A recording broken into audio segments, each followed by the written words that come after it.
నమస్తే, welcome to our channel. నేను సిరి. YS Sharmila గారు శ్రీరెడ్డి మీద కేసు అయితే నమోదు చేశారు. ఎందుకు తన మీద కేసు పెట్టాల్సి వచ్చింది, ఏంటి అసలు ఆ కేసు వెనకాల ఉన్న కథ ఏంటి, మనకు వివరించడానికి మనతో పాటు ఉన్నారు ప్రముఖ సినీ క్రిటిక్ దాసరి విజ్ఞాన్ గారు. నమస్కారం అండి. నమస్తే. ఇప్పుడు చూస్తున్నట్టయితే మన వైఎస్ షర్మిల గారు శ్రీరెడ్డి పైన కేసులు అయితే ఫైల్ చేశారు. ఎందుకు తన మీద కేసు ఫైల్ చేయాల్సి వచ్చింది, అసలు దాని వెనకాల ఉన్న కారణాలు ఏంటి? యాక్చువల్లీ నాట్ ఓన్లీ శ్రీరెడ్డి 7-8 మంది మీద పెట్టింది అండ్ ఆల్మోస్ట్ ఇందులో 20 మంది వరకు కూడా అరెస్ట్ అవ్వచ్చు. ఇక్కడే మన హైదరాబాద్లోనే పెట్టింది కేసు, సైబర్ క్రైమ్లో. రీజన్ ఏంటి అంటే, ఇప్పుడు ఫర్ ఎగ్జాంపుల్ నువ్వు రాజకీయాల్లో ఉన్నావు, నీదొక పార్టీ, అవతల పార్టీ పైన నువ్వు పోరాడుతున్నావు. సో అతను చేసే మంచి చెడులు ఏమైనా ఉంటే వాటి గురించి మాట్లాడాలి. మంచి గురించి మీరు ఎలాగో మాట్లాడరు కాబట్టి, వాళ్ళు ఏం చేసినా మీకు అది చెడగా కనిపిస్తుంది కాబట్టి చెడగానే మాట్లాడండి. నువ్వు చేసింది తప్పు, అలా చేయకూడదు, ఈ పథకం వేస్ట్, నువ్వు నడవడం వేస్ట్, అక్కడికి వెళ్ళడం వేస్ట్, ఆ శంకుస్థాపన వేస్ట్, నువ్వు అది పట్టించుకోవట్లేదు, ఇది పట్టించుకోవట్లేదు, ఇది ఎప్పుడు చూస్తావు, అదెప్పుడు చూస్తావు, ఇలా ఎన్నన్ను అనొచ్చు. నెక్స్ట్ 2 అడుగులు ముందుకెళ్తే ఇది దద్దమ్మ ప్రభుత్వం, సీఎం ఒక దద్దమ్మ అండ్ వీళ్ళకి అసలు సిగ్గు లేదు, ఎగ్గు లేదు, ఇలా ఇలా ఇలా కూడా తిడుతూ ఉన్నారు. పర్వాలే, రాజకీయాల్లో ఇవాళ రేపు వాళ్ళకి అలవాటు అయిపోయింది, వీళ్ళకి అలవాటు అయిపోయి, అనే వాళ్ళకి వినే వాళ్ళకి అందరికీ అలవాటు అయిపోయింది, చూసే వాళ్ళకి కూడా తెలిసిపోయింది, అలవాటు అయిపోయింది. అంతవరకు ఓకే. ఇంకో 2 అడుగులు ముందుకేసి ఏం చేస్తానంటే దిష్టి బొమ్మలు దగ్ధం చేయడం, దున్నపోతుకు వినతి పత్రం ఇచ్చి ఈ చూడు పట్టించుకోవట్లేదు అనడం, ఇట్లా డిఫరెంట్ టైప్స్ ఆఫ్ దాంట్లో చేస్తారు. అంతవరకు బాగానే ఉంది.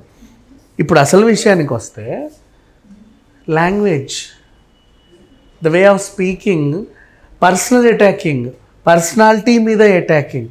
అంటే నీ మొహం చూసుకున్నావా, ఎవతివే నువ్వు, ఎక్కడి నుంచి వచ్చావే నువ్వు, కొజ్జాదానా, ఇట్లాంటి భాషలు మాట్లాడుతున్నారు. ఇవాళ రేపు రాజకీయ నాయకుల పైన, రాజకీయ నాయకులు మాట్లాడినా ఏమన్నా అనుకోవచ్చు, కానీ మామూలు ప్రజలు వీళ్ళకి ఏంటి సంబంధమో తెలియదు, వీళ్ళకి ఆ రాజకీయ పార్టీ గురించి ఏం తెలుసో తెలియదు, వాళ్ళ వ్యక్తిగత విషయాలు వీళ్ళకి ఏం తెలుసో తెలియదు, అసలు వాళ్ళ గురించి వాళ్ళకన్నా ఒక క్లారిటీ ఉందో లేదో తెలియదు వాళ్ళ జీవితం పైన.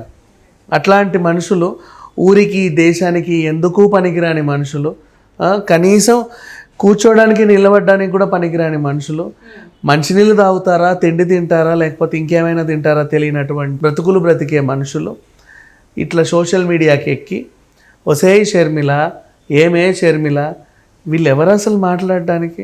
ఇప్పుడు షర్మిల గారి గురించి మాట్లాడుకుంటే, తండ్రి చనిపోయిన తర్వాత అప్పుడు రాజకీయ అనుభవం అయితే లేదు కదా ఆవిడకి. ఏమో వెనక నుంచి వాళ్ళకి ఎప్పుడైనా సలహాలు ఇచ్చిందో లేదో మనకు తెలియదు, కానీ ప్రత్యక్ష రాజకీయాల్లో అయితే ఎప్పుడూ కనబడలా. అలాంటిది సైలెంట్గా వచ్చి గిన్నీస్ రికార్డు పాదయాత్ర అవలీలగా నడిచేసింది. ఎవరు చేశారు? ఇప్పటివరకు ఏ రాజకీయ నాయకుడు అన్న చేశాడా? చేయలే. అదొక రికార్డ్ బ్రేక్. సరే, నెక్స్ట్ ఆ తర్వాత కొంచెం సైలెంట్గా ఉన్న టక్కున తెలంగాణలో పార్టీ పెట్టిందా?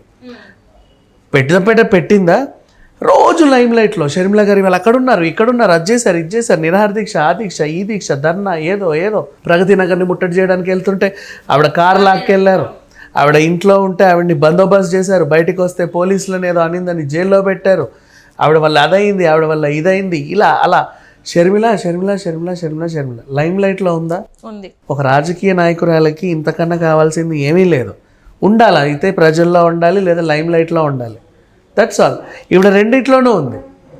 నెక్స్ట్ తర్వాత కూడా ఈవిడ సైలెంట్ అయినా జనాలు ఈవిడ వెనకాల ఉండి ఈవిడ కాంగ్రెస్లోకి వెళ్తుందా, అక్కడికి వెళ్తుందా, పార్టీ విలీనం చేస్తుందా, చెయ్యదా, ఈమె వెళ్ళి శివకుమార్ని ఎందుకు కలిసింది, ఈమె వెళ్ళి రాహుల్ గాంధీని ఎందుకు కలిసింది, ఈమె సోనియాని ఎందుకు కలిసింది, ఆ క్వశ్చన్ మార్కులో వాటి గురించి ఆరాలు. తర్వాత వచ్చింది, ఓహో ఏపీలో పార్టీలో కాంగ్రెస్ నుంచి చేరిందా, ఏపీలో పాలిటిక్స్లో పీసీసీ అధ్యక్షురాలు పదవి అంటే సీఎం పదవికి పోటీ చేస్తుందా, ఒకవేళ సీఎం అవుతుందా, అరే వీళ్ళ అన్న మీద నిలబడిందా, ఇవాళ ఏదో సభ పెట్టింది, వాళ్ళ అన్నయ్యని తిట్టింది, అరే ఎంత అవలీలగా తిట్టేస్తుంది, అన్న చెల్లెలు అయినా కూడా ఏదో ఒకటి రోజు మాట్లాడుకుంటున్నారా షర్మిల గురించి. నిన్న కూడా అరెస్ట్ అయింది, అన్న నీ అంత చూస్తా, నీ సంగతి తెలుస్తా అనింది. సో ఇట్లా ఇన్ని రకాలుగా ఆమె వార్తల్లో ఉన్నప్పుడు ఈమె మీద ఫర్ ఎగ్జాంపుల్ ఆల్రెడీ రాజకీయాల్లో ఉన్నటువంటి రోజా గారు ఏదో 4 మాటలు అన్నారు, వాళ్ళకి ఓకే, వాళ్ళ అన్నదమ్ములు అన్న చెల్లెలు ఏమైనా తిట్టుకున్నా ఓకే, ఆ పార్టీ వాళ్ళు ఈమెను ఏమన్నా అన్నా, ఈమె ఆ పార్టీ వాళ్ళని ఏమన్నా అన్నా కూడా ఓకే. ఎవరికీ పనికిరాని ఎవరికీ తెలియని ఈ మనుషులు ఈ మధ్యలో ఉన్నటువంటి ఈ క్యాండిడేట్లు ఏదో పనున్నట్టు మధ్యలోకి వచ్చి మా జగనన్న అట్లా అంటావా వసే, మా జగనన్నని ఇట్లా అంటావా వసే, వాళ్ళిద్దరిది ఒకటే రక్తం, నువ్వు ఇక్కడ వసే అన్నావంటే జగన్ని కూడా ఒర్రయ్య అన్నట్టే. తెలియట్లా వీళ్ళకి, అర్థమవుతుంది, ఇద్దరిది ఒకటే బ్లడ్, నువ్వు ఈ రక్తాన్ని తిడుతున్నావు. అయినా అసలు వీళ్ళు ఎవరు మాట్లాడడానికైనా, వీళ్ళెవరు తిట్టడానికైనా, అంటే రాజకీయ అనుభవం లేదు వీళ్ళకి, రాజకీయాల్లో అసలు రాజకీయం అంటే తెలియదు, వాళ్ళ పేర్లు వాళ్ళకి పలకడమే సరిగ్గా రాదు, పట్టుమని నిలబడడం రాదు, మాట్లాడడం రాదు. చెప్పాలంటే ఊరికి దేశానికి ఎందుకు పనికిరారు అట్లాంటి క్యాండిడేట్స్, దద్దమ్మలు. అసలు వీళ్ళని గురించి ఏం మాట్లాడినా తక్కువే. ఇలాంటి వాళ్ళు కూడా రాజకీయాల్లోకి వచ్చి ఏమే వసేవు, అసలు ఏంటది లాంగ్వేజ్, ఎంత అమర్యాదగా ప్రవర్తించడం అంటే ఇట్లా మాట్లాడితే మనల్ని ఇంకొంతమంది సోషల్ మీడియాలో చూస్తారు, సో సోషల్ మీడియాలో మన వీడియో ట్రెండింగ్ ఉంటుందని చెప్పేసి అనుకొని ఇట్లాంటివి చర్యలకు పాల్పడుతున్నారు అనుకోవాలా. అధికారంలో జగనన్న ప్రభుత్వం ఉంది, మేము వీళ్ళందరినీ తిట్టేసామనుకో, ఏ వసే గిరే అని తిట్టామనుకో, జగన్ ప్రభుత్వమే కాబట్టి మమ్మల్ని ఏమందు, వాళ్ళు ఎంకరేజ్ చేస్తారు భలే తిట్టామని చెప్పేసి, మమ్మల్ని ఏమనరు. మేము అధికారంలో ఉన్న ప్రభుత్వానికి అనుకూలంగా మాట్లాడుతున్నాం కాబట్టి మేము ఎంత బాగినా ఏం బాగినా వాళ్ళు మమ్మల్ని ఏమనరు. ఒకవేళ వాళ్ళు మమ్మల్ని ఏమన్నా అన్నారనుకో, లైక్ మేము ఇంకా రెచ్చిపోయి ఇటేమని అంటామే, అవే బూతులు మేము వీళ్ళని తిడతామేమని వాళ్ళు ఇంకా భయపడతారు. ఓకే, అమ్మో దాని నోట్లో నోరు పెట్టడం ఎందుకు అని. అర్థమైందా? సో వీళ్ళకి ఆల్రెడీ తెలుసు మా లాంగ్వేజ్ కాబట్టి ఇట్లా ఉంటారు, వాళ్ళకి ఏం తెలియదు కాబట్టి అలా ఉంటారు. బట్ ఇట్స్ ఓకే, అధికారంలో ప్రభుత్వం ఉంది, ఈమె తరఫున వీళ్ళందరినీ తిట్టేద్దాం.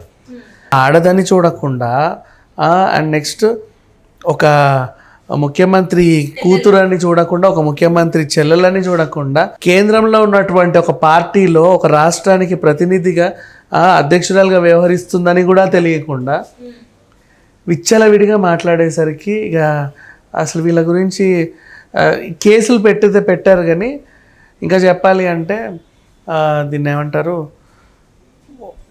అందరినీ పబ్లిక్ ప్లాట్ఫామ్ నిలబడి అందరినీ చెప్పు చీపుర్లతో తన్ని చెట్టు కట్టేసి కొట్టి ఇక మీదట ఇట్లా చేయకంటారా అని గుండు కొట్టించి వదిలేయాలి రోడ్ల మీదకి, మిగతా వాళ్ళు సైలెంట్గా ఉంటారు. అంటే వీళ్ళందరూ ఎందుకు ఇంత ధైర్యం, అంటే జస్ట్ జగన్ గారు అధికారంలో ఉన్నారు, వాళ్ళ ప్రభుత్వం ఉంది కాబట్టి వీళ్ళకి ఇంత ధైర్యంగా మాట్లాడుతున్నారు అనుకోవాలా, లేకపోతే ఏమైనా వ్యక్తిగతంగా వీళ్ళకి ఏమైనా కక్షలు ఉన్నాయి అనుకోవాలి? వ్యక్తిగత కక్షలు ఏముంటాయి చెప్పు, ఒక నిమిషం. షర్మిల గారికి వీళ్ళకి ఏం కక్షలు, ఎందుకు మరి? వీళ్ళ ఇంటికి ఎప్పుడన్నా ఆవిడ వచ్చిందా, వాళ్ళ ఇంటికి వీళ్ళు ఏమన్నా వెళ్ళారా, లేక ఏముంటుంది కక్షలు?